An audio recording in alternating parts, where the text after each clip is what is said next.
Dari balik tahanan seorang Habib Rizik mendengar kabar bila Front Pembela Islam atau yang dikenal dengan singkatan FPI resmi dilarang pemerintah untuk berkegiatan. Namun tersangka kasus penghasutan itu menilai larangan dari pemerintah itu masalah yang tak begitu signifikan. Keputusan pemerintah itu disampaikan pada Rabu, tanggal 30 Desember tahun 2020 di kantor Kementerian Koordinator Bidang Politik, Hukum, dan Keamanan, Kemenko Polhukam. Menko Polhukam Mahfud MT mengatakan FPI secara de jure sudah bubar sejak Juni tahun 2019. Saya ingin menyampaikan bahwa FPI sejak tanggal 20 Juni tahun 2019 secara de jure telah bubar sebagai ormas tetapi sebagai organisasi, FPI tetap melakukan aktivitas yang melanggar ketertiban dan keamanan dan bertentangan dengan hukum, tegas Mahfud MT saat itu.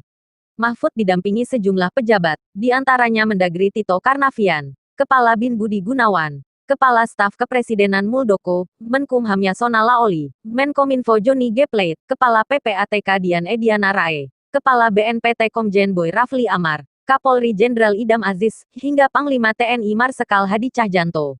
Berikut isi ketetapan dalam surat keputusan bersama terkait pelarangan kegiatan FPI.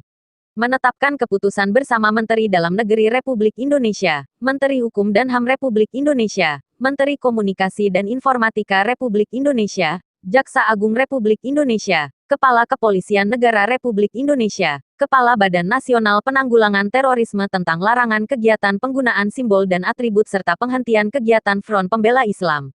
1. Menyatakan Front Pembela Islam adalah organisasi yang tidak terdaftar sebagai organisasi kemasyarakatan sebagaimana diatur dalam peraturan perundang-undangan sehingga secara de jure telah bubar sebagai organisasi kemasyarakatan. 2. Front Pembela Islam sebagai organisasi yang secara de jure telah bubar pada kenyataannya masih terus melakukan berbagai kegiatan yang mengganggu ketenteraman ketertiban umum dan bertentangan dengan hukum. 3. Melarang dilakukannya kegiatan penggunaan simbol dan atribut Front Pembela Islam dalam wilayah hukum Negara Kesatuan Republik Indonesia. 4. Apabila terjadi pelanggaran sebagaimana diuraikan dalam diktum ketiga di atas, aparat hukum akan menghentikan seluruh kegiatan yang sedang dilaksanakan oleh Front Pembela Islam. 5. Meminta kepada masyarakat A. Untuk tidak terpengaruh dan terlibat dalam kegiatan penggunaan simbol dan atribut Front Pembela Islam. B. Untuk melaporkan kepada aparat penegak hukum sebagai kegiatan penggunaan simbol dan atribut Front Pembela Islam.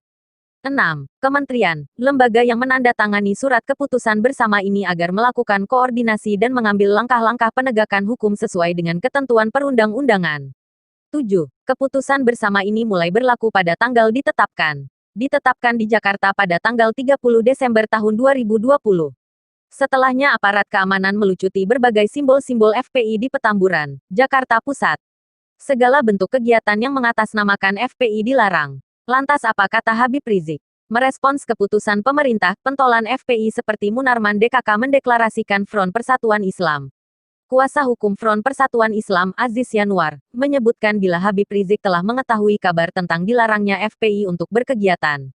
Kemarin kan saya ketemu Habib Rizik, saya kasih tahu FPI dilarang, kata Aziz kepada Detikcom, Kamis tanggal 31 Desember tahun 2020. Biasa saja, tanggapan Habib Rizik. Kata Habib Rizik, tenang aja bikin baru, gitu aja. Iya bikin, ormas baru lagi, tenang aja, imbuh Aziz. Aziz menyebut FPI hanyalah sebuah kendaraan. Masalah pelarangan FPI disebutnya hanyalah masalah kecil. Pelarangan FPI, itu remeh-temeh, kecil masalah itu mah tidak penting. FPI itu cuma kendaraan, kendaraan rusak ganti lagi. Sederhana aja, nggak usah pusing-pusing. Yang jelas yang paling penting adalah pembantaian syuhada itu harus diusut tuntas dan pelakunya wajib diseret ke pengadilan dan nanti di akhirat wajib untuk masuk neraka jahanam kalau tidak segera bertobat. Itu yang paling penting dan paling utama, kata Aziz.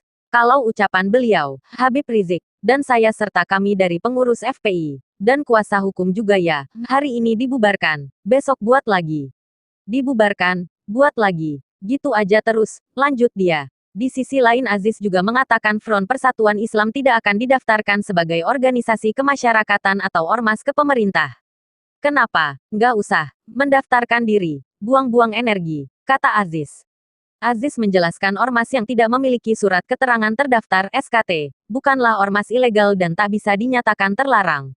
Ormas, lanjutnya, dapat memilih apakah ingin mendaftarkan diri atau tidak.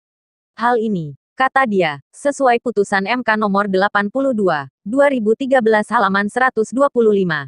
Menurut mahkamah, yang menjadi prinsip pokok bagi ormas yang tidak berbadan hukum, dapat mendaftarkan diri kepada instansi pemerintah yang bertanggung jawab untuk itu dan dapat pula tidak mendaftarkan diri, ucapnya.